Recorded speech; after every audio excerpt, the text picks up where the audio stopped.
Ops na. Alam nila ano yung sisi. Alam nila. Ops na.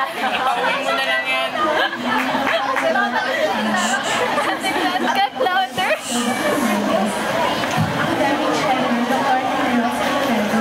Clinical Chairman, Dr. Chanel Pernidos, to our professors, distinguished guests, friends, and students, a pleasant afternoon. Oh my God.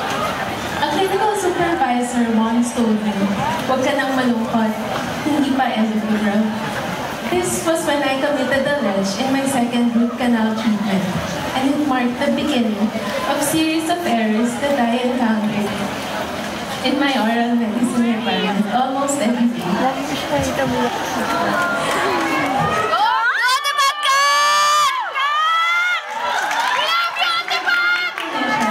I was in a tight schedule to finish all requisites on time, but I did not make it. I am the only dentist in the family. My two siblings are medical doctors, so we have little knowledge about the course except for some subjects similar to medicine when we check the prospectus. No one prepared me for a roller coaster ride that I will encounter in this course. As I remember, during my first days in Pilat and Popper, I was really nervous. New environment, new faces, new professors, bigger challenges to overcome, difficult choices to make, and harder sacrifices to make. I became adopted to my study habits, from compromising my time of sleep and rest just to review for a quiz or an exam or to just finish a report. I learned to think, listen, and at the same time, copy as fast as I can before my instructor changed the slide. As I passed my subjects each semester, I noticed to be getting more relaxed in my grades, realizing that I was falling in love with dentistry as a craft instead of being obsessed with the high grades I used to get.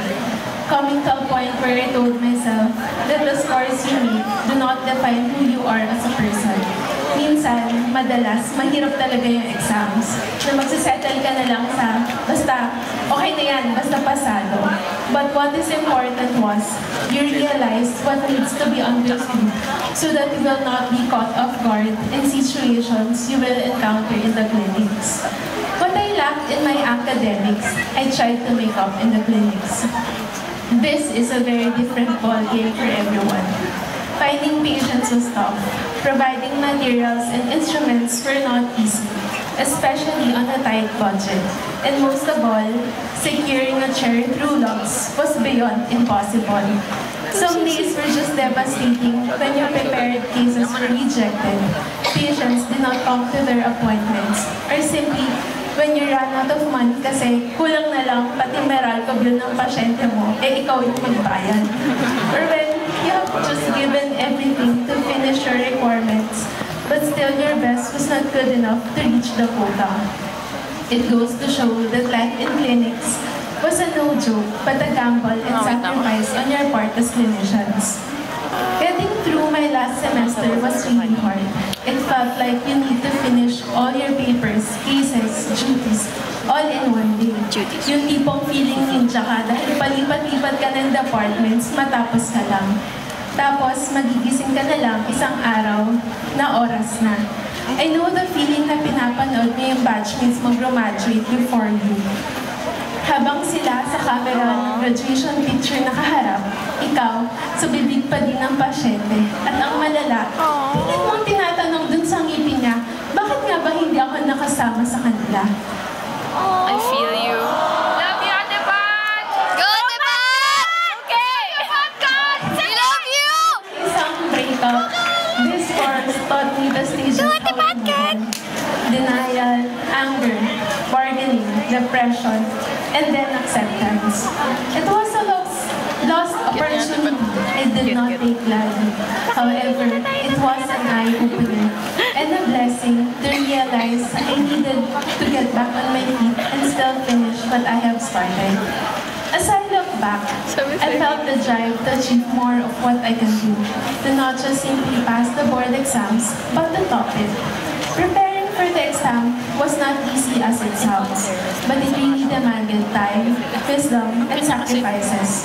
The time when I really needed to wake up early in the morning to exercise my body and mind, to ready myself for a day-long review, and go to bed hoping for another good study tomorrow. The wisdom to know when I need to push myself further and when to take a rest when my body required it.